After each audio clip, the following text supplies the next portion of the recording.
Ecuador pasa de alerta amarilla a naranja por la inminente llegada del fenómeno del Niño. Se prevé que las intensas lluvias lleguen al país en el último trimestre del 2023. Consejo Nacional Electoral presentó oficialmente los ejes temáticos para el debate presidencial de la segunda vuelta. El encuentro será transmitido en cadena nacional y tendrá 2 horas de duración. Ministerio de Educación identificó que más de 23,000 menores de edad a nivel nacional no estudian. La cartera de Estado trabaja para reinsertarlos al sistema educativo. En lo internacional, alrededor de 20 recién nacidos serían las víctimas de una red de trata de personas que operaba en el Cusco, Perú. Los traficantes comercializaban a los bebés en más de $1,000. En los deportes, Ecuador eliminó a Mónaco y avanzó de ronda en la Copa Davis.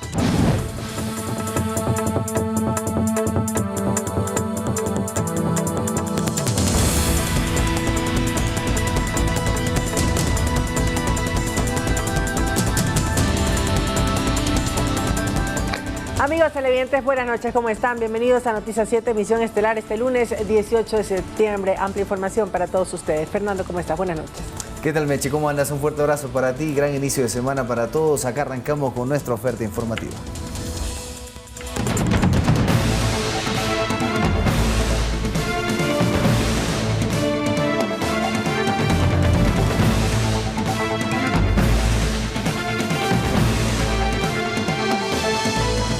Atención, el COE Nacional cambió la alerta por el fenómeno del Niño de amarilla a naranja, pues se determinó que su llegada será inminente. Se prevé que las intensas lluvias arriben en el último trimestre de este año.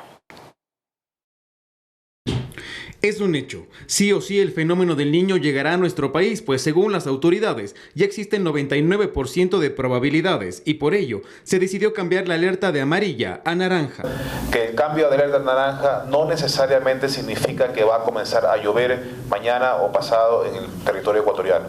Lo que está especificando la alerta naranja es que la ocurrencia del fenómeno del Niño es inminente en nuestro país. El cambio de alerta se da tras un informe del INOCAR que señala que el fenómeno climático vendrá en la época lluviosa del último trimestre del 2023 y su grado más alto será el primer trimestre del 2024. Se convierte en una herramienta para que tanto ministerios, prefecturas, municipios y juntas parroquiales intensifiquen sus acciones de prevención ante el fenómeno del Niño con todas las herramientas que se han facilitado, técnicas, para que puedan hacer los planes de acción específicos para cada territorio.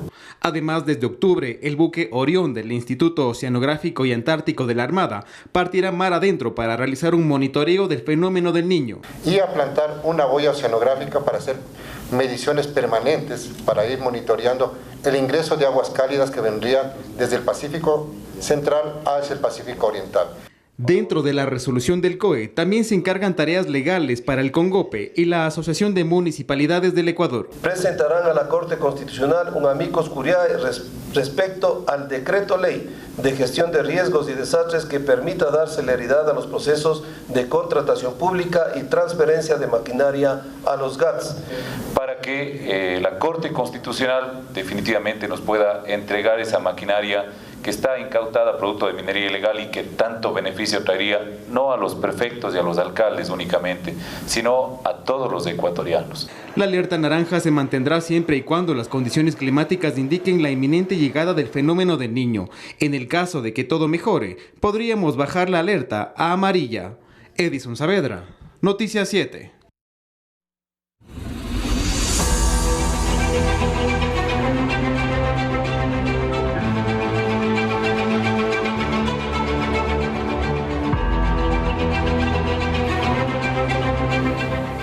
El Consejo Nacional Electoral presentó oficialmente los ejes temáticos para el debate presidencial de la segunda vuelta.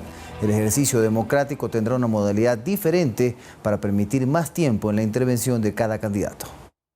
5 segundos para responder. El próximo 1 de octubre, Luisa González y Daniel Noboa se enfrentarán en un cara a cara durante el segundo debate presidencial. Para esta jornada, el CNE y el Comité de Debates establecieron 4 ejes temáticos. Por eso, hemos seleccionado 4 ejes temáticos que reflejan los aspectos más cruciales de nuestra nación y que requerirán una atención especial por parte de los candidatos. Estos son economía, seguridad social y política. Para definir los ejes temáticos para este segundo debate presidencial, primero, llevamos a cabo un exhaustivo análisis del debate anterior. Examinamos minuciosamente todos los comentarios y opiniones expresados por diferentes sectores de la ciudadanía. Para cada uno de los ejes temáticos se prepararán solo 2 preguntas, es decir, 8 preguntas en las que se condensarán subtemas como manejo del presupuesto interno, fenómeno del niño, generación de empleo, dolarización, gestión integral de seguridad, desapariciones forzadas, sistema de inteligencia criminal, educación, salud, consulta popular, gobernabilidad con la nueva asamblea y relaciones internacionales. Para contestar a la pregunta, antes en el primer debate tenían 1 minuto, ahora tienen 2 minutos. Para hacer la réplica, antes eran solo 15 segundos, ahora son 25 segundos.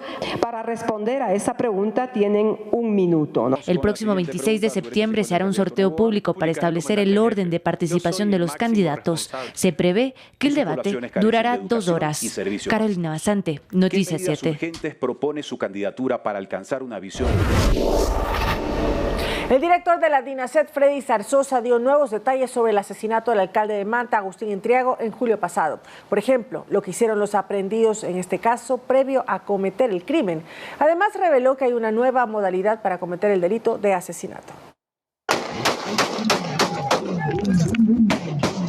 Las investigaciones en torno al asesinato del candidato a la presidencia Fernando Villavicencio y del alcalde de Manta, Agustín Intriago, arrojan nuevos datos. El general Freddy Zarzosa, director de la DINASED, reveló que en el primer caso, entre los varios detenidos, resalta una pareja de esposos quienes enfrentan una acusación por asesinato y quienes eran los encargados de la logística. Eran los encargados del apoyo logístico relacionado al tema de la entrega de vehículos, alquiler de viviendas y también el tema del pago de alimentación.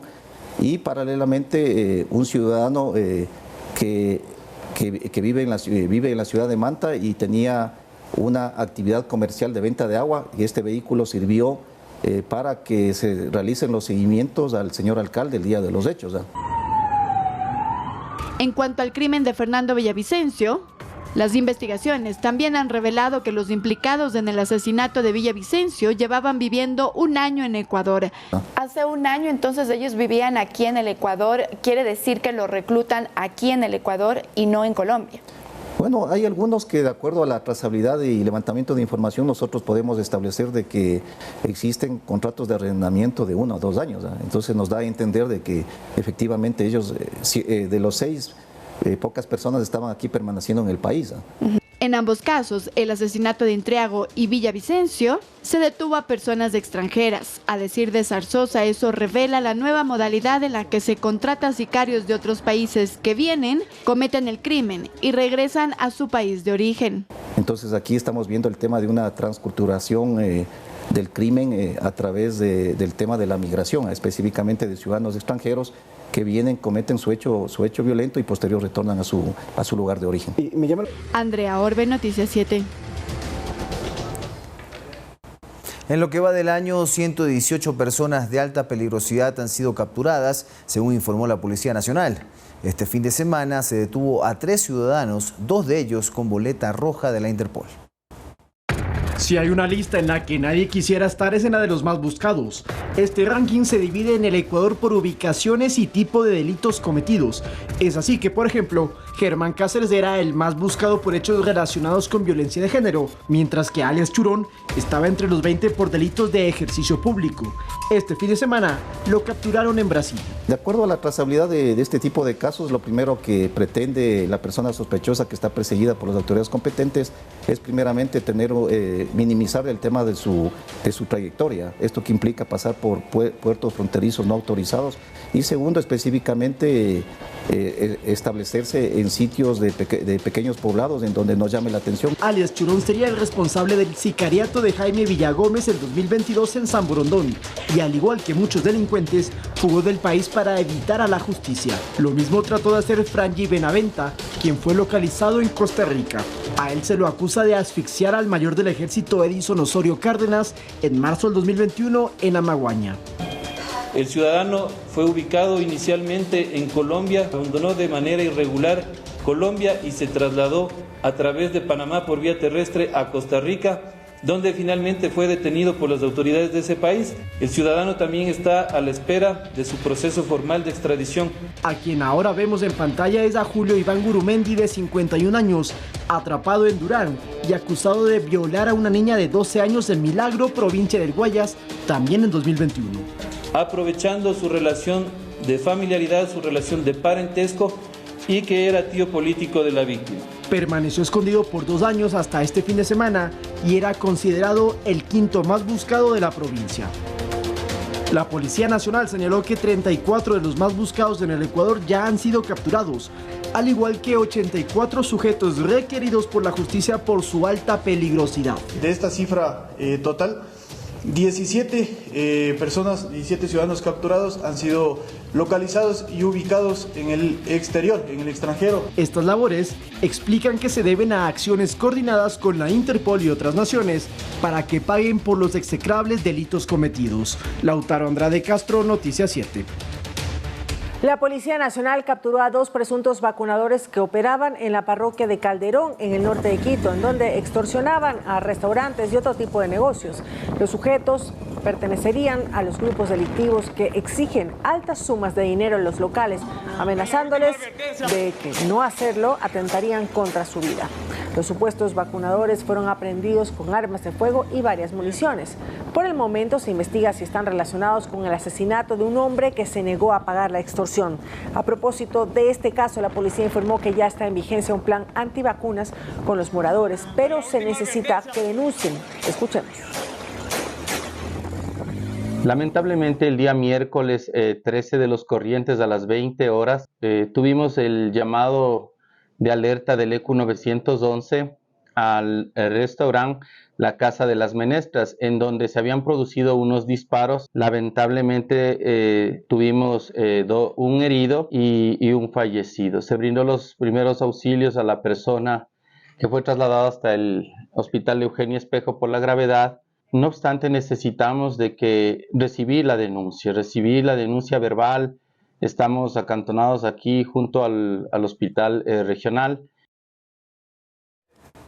Y una fuerte explosión despertó a los vecinos de la calle Bolívar en el centro de Jipijapa, provincia de Manabí, la madrugada de este 18 de septiembre del año en transcurso. El epicentro fue un negocio del edificio García, en cuya primera planta hay varios locales donde funcionan restaurantes, consultorios médicos y atención de telefonía celular. Pero desde la cuenta de la Municipalidad de Jipijapa informaron que se activaron las direcciones de sanidad e higiene y el personal de barrido para limpiar el área afectada. La policía se pronunció sobre el hecho y descartó que sea un atentado por las siguientes razones. Escuchamos.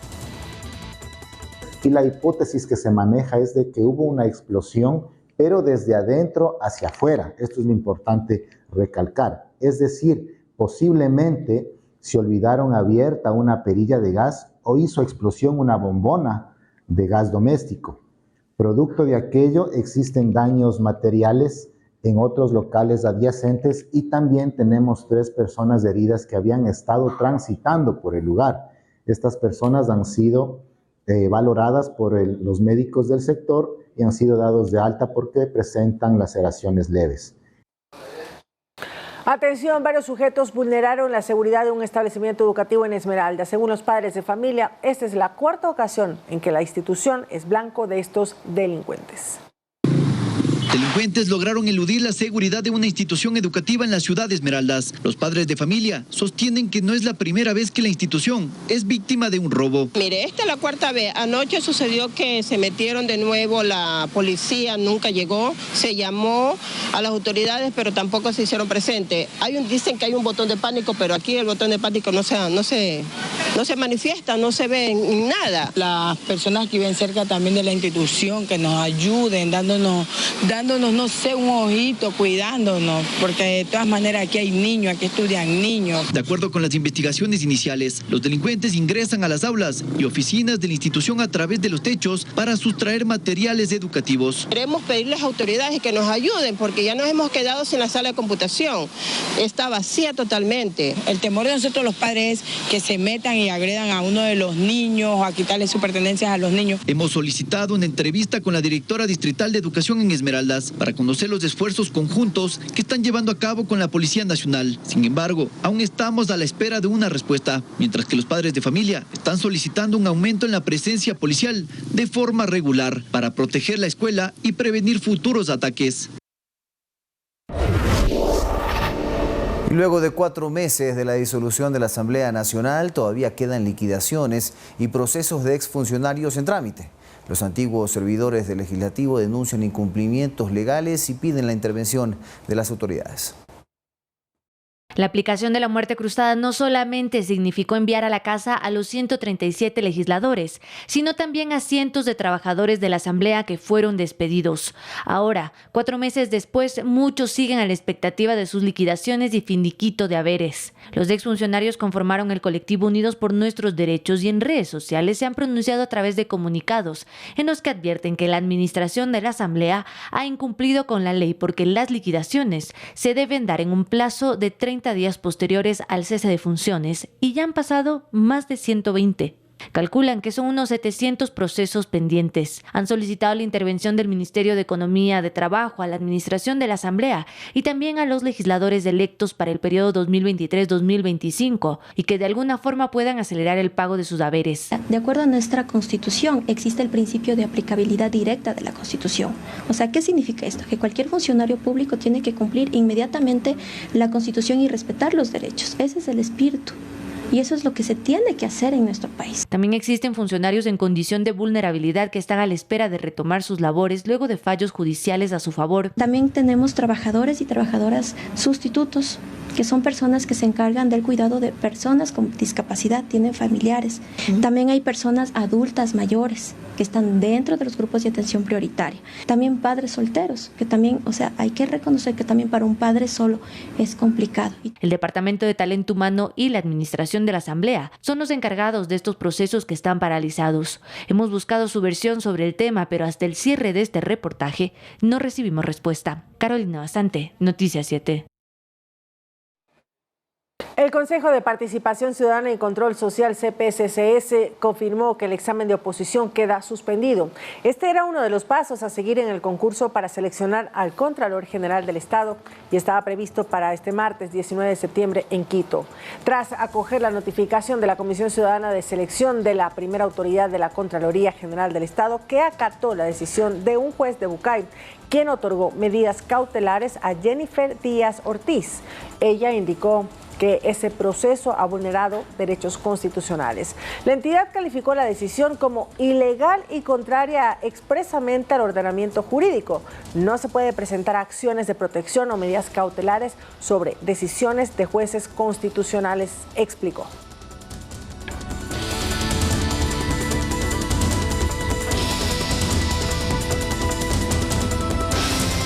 El presidente Guillermo Lasso cumplió este lunes su primer día de agenda en Nueva York, donde la delegación oficial mantuvo reuniones con los cancilleres de Croacia, Hungría, Grecia y Luxemburgo. El jefe de Estado recibió en la tarde un reconocimiento por parte del Consejo Empresarial por Iberoamérica por la gestión de estabilidad macroeconómica del país y también está previsto que culmine la agenda con una condecoración de parte del Ecuador al expresidente estadounidense Bill Clinton por su ayuda a la conservación de Galápagos.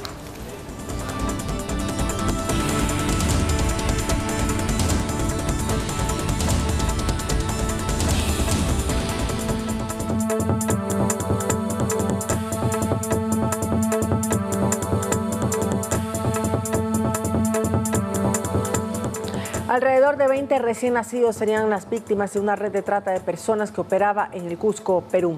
Los traficantes comercializaban a los menores de edad en más de $1.000 cada uno.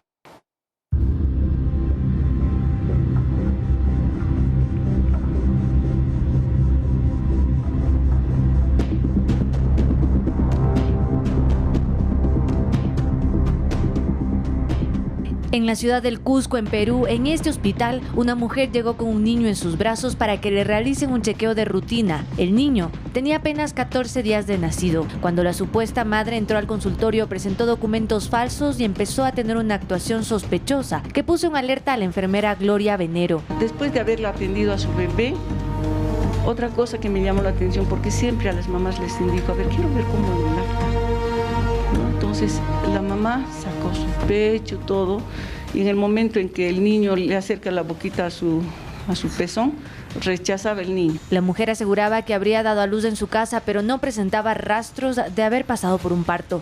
Fanny Hurtado, de 45 años, al sentirse descubierta, confesó que el niño no era suyo, pero declaró que no hacía nada malo. En determinado momento me dijo que yo era la mala, que ese niño había llegado a un buen hogar y que yo les estaba dificultando esto. Y lo dijo delante de los que se encontraban presentes, entre ellos los policías, y la femina le dijo, no puedes amenazar así, los que están haciendo mal son ustedes. Horas después, la policía llegó a esta casa de salud y detuvo a la mujer que intentaba huir, todavía con el niño en brazos.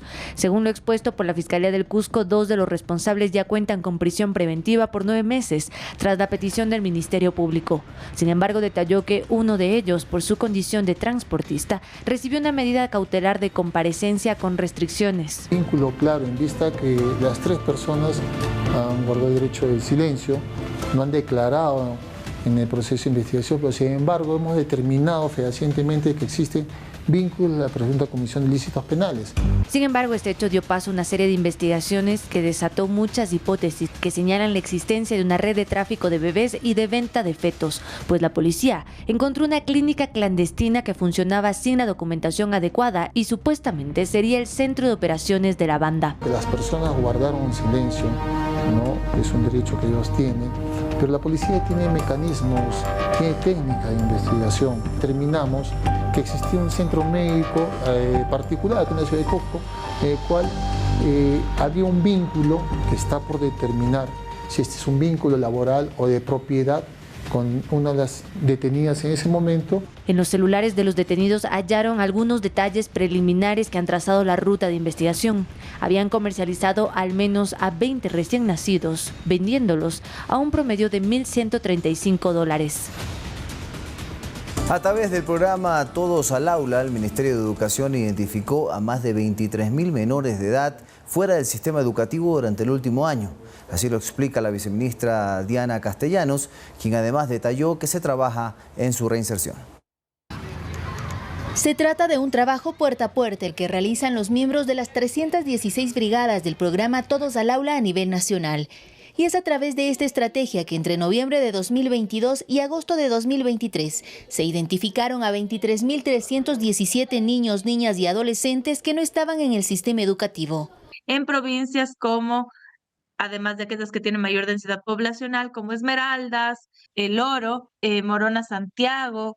Entre las principales razones de su salida de los estudios están la falta de recursos económicos, la situación de movilidad humana y el trabajo infantil.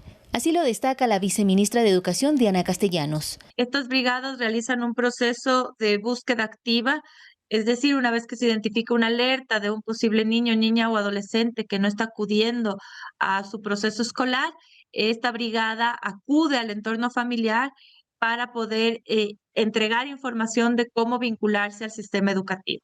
Castellanos añade que se trabaja en la reinserción de los estudiantes. Ya se encuentra vinculado al sistema educativo. Es decir, ha realizado ya el proceso de matrícula ordinaria, extraordinaria o ha accedido a través del periodo de aprestamiento, y tenemos solamente un 5% que ha manifestado de forma directa que no desea o no puede ingresar al sistema educativo.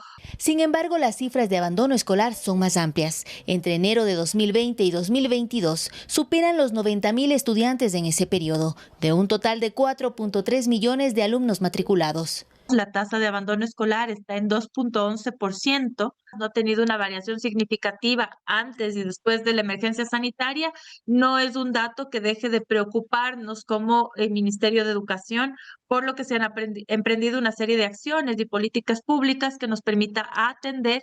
Con el fin de fomentar las oportunidades de educación, otra de las estrategias que implementa el Ministerio es la reapertura de escuelas a nivel nacional. Desde 2021 hasta lo que va del presente año, se reabrieron 246 unidades educativas. Olga Velasco, Noticias 7. Al menos 1.000 estudiantes van a clases a una unidad educativa que está alquilada por el Ministerio de Educación. Ello hasta que culminen las obras en colegios abandonados que abrirán sus puertas a finales de año. Así los niños pasarán de aulas antiguas a instalaciones modernas.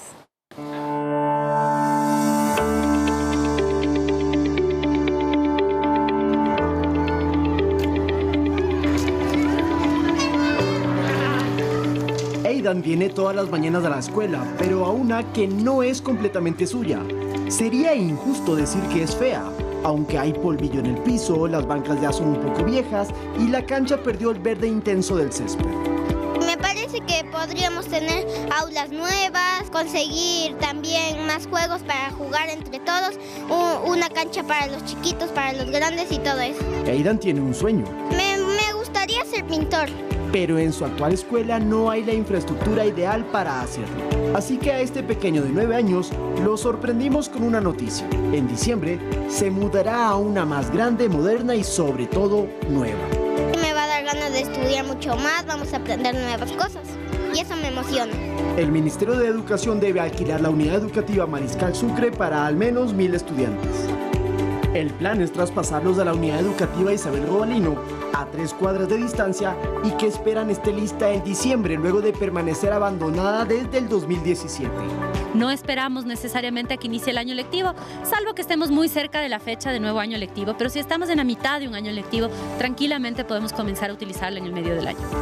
Echemos un vistazo a la nueva infraestructura a la que irán Aidan y sus amigos. Aún está en obra gris y tiene un avance del 50%. Las labores explican que no han sido sencillas por los años que pasó inconclusa. Fue afectada principalmente por vandalismo, en donde se robaron los cableados eléctricos y varias piezas sanitarias como perfiles también de ventanas. Era un terreno olvidado y en desuso, que una vez lo compró el Ministerio de Educación e invirtió $2.4 millones, será el segundo hogar de 2.000 estudiantes. Tiene laboratorios de física, química, laboratorios de computación, es un bachillerato en ciencias, tiene la posibilidad de tener también estudiantes desde educación inicial, es una unidad educativa completa.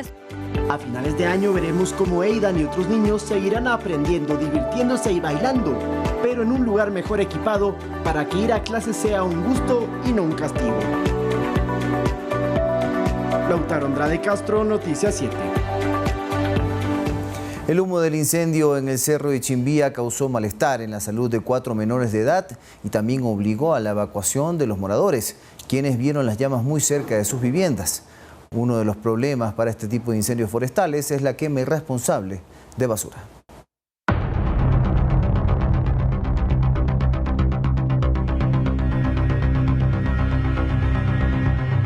Doña María del Carmen tuvo que dejar el almuerzo a medio hacer y su hija tampoco pudo acabar de bañarse porque les tocó evacuar cuanto antes a causa del incendio del domingo en el Ichimbía. El humo ya no se podía ya, por eso nos sacaron los señores bomberos para arriba ya, para arriba, y tocaba ir porque ahí venía la ola del humo, pues feo estuvo.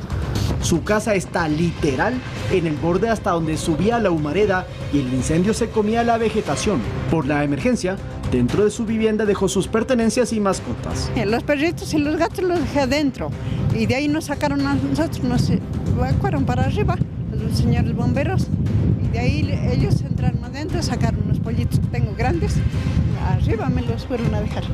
Recuerda que el miedo era inocultable. Claro, pues si no pude dormir anoche, cada rato saliendo para ver que no se queme, pues porque aquí echamos agua de noche vuelta. Este lunes todo estaba controlado y ya no había fuego, pero sí una ladera en cenizas, sin esa capa verde que tomará hasta 5 años en volver a crecer. El humo sí molestó a las viviendas, al personal que estuvo aquí en el sector, pero casas afectadas y personas heridas, no, gracias a Dios. Sin embargo, el personal de paramédicos de la institución atendió a 4 menores de edad los evaluó y no fue necesario el traslado de las mismas. Fueron 2.000 metros cuadrados calcinados, lo que equivale a una cuarta parte de un estadio de fútbol. Esto de igual manera vamos a tener problemas en la época de lluvia. Cuando haya época de lluvia no va a haber la capa vegetal que va a detener el agua y va a comenzar a bajar todos los restos que están aquí, el lodo, y afecte la parte inferior. Es decir, que a futuro podría haber un deslizamiento hacia la autopista General Rumiñahui. María del Carmen espera que llueva pronto para que no sigan los incendios, pero el tema aquí, denuncia ella, es que su terreno se ha convertido en un botadero. Sí, mucha basura. Los vecinos de frente son ricos todo, pero por no pagar vienen y lanzan acá toda la basura. Pues no ve que como hay todo, han botado llantas, toda la gente ahí. No hay certeza de cuándo va a empezar a llover, pero lo que sí podemos observar es cómo la basura que se arroja en este lugar y en otros sitios que son lotes baldíos, lo único que generan es que haya más posibilidad de que se prenda un incendio. Desde Lichimbía, con cámaras de Giovanni Murillo, Lautaro Andrade Castro, Noticias 7. En este tema, además, les informamos que un poco más al norte de Ichimbía, en el sector de Guápulo, también se registró un incendio forestal en el que trabajan más de 40 bomberos para tratar de apagarlo. Al momento se encuentra controlado y en labores de liquidación.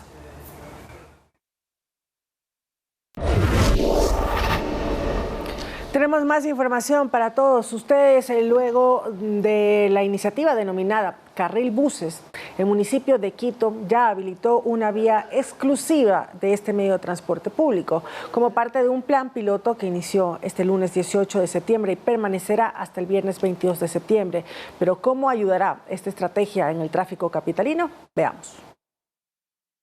Y es que para los capitalinos ahorrarse 2/3 del tiempo empleado en movilizarse es algo que se sueña a diario, en especial en horas pico. Esta mañana arrancó el plan piloto Carril Bus de parte de la Agencia Metropolitana de Tránsito AMT, que da una vía exclusiva para este medio de transporte masivo, con respuestas positivas de parte de la ciudadanía. Buenazo porque hay mucho tráfico y no se puede llegar. Perfecto, porque prácticamente los deslinda de estar inmiscuidos con el tráfico normal. Yo creo que sería muy bueno que no solo se incorpore en este tramo, sino en otros lugares también de la ciudad. Por su parte, los conductores explican que se debería analizar la posibilidad de mantenerlo en el tiempo. Pero sería mejor desde el peaje, porque debería ser desde el peaje hasta aquí al Trevo. Ese es el conflictivo. Por su parte, Juan Pablo Rosales, de la Asociación de Peatones, explica que este tipo de iniciativas beneficiarían al 75% de los usuarios de bus. El 11 y 12% de buses que entran por Carapungo, por el Valle de los Chillos, pero que transportan al 75% de personas, son muy pocos buses, pero transportan a mucha gente. José David Recalde, director de la Agencia Metropolitana de Tránsito, explica que este plan piloto recopilará los datos para poder implementar esta medida a futuro. Y hacer los correspondientes ajustes con las lecciones aprendidas. Hay zonas donde se generan ciertos conflictos o cierta confusión, entonces vamos a ir depurando. Durante la semana del 18 al 22 de septiembre, los tramos que van a tener el carril bus son de Alma Lujana al Trébol y del ingreso a Carapungo al intercambiador de Carcelén, de 6 de la mañana a 9 de la mañana y en las tardes desde las 4 hasta las 8 de la noche. Manuela Bedón, Noticias 7.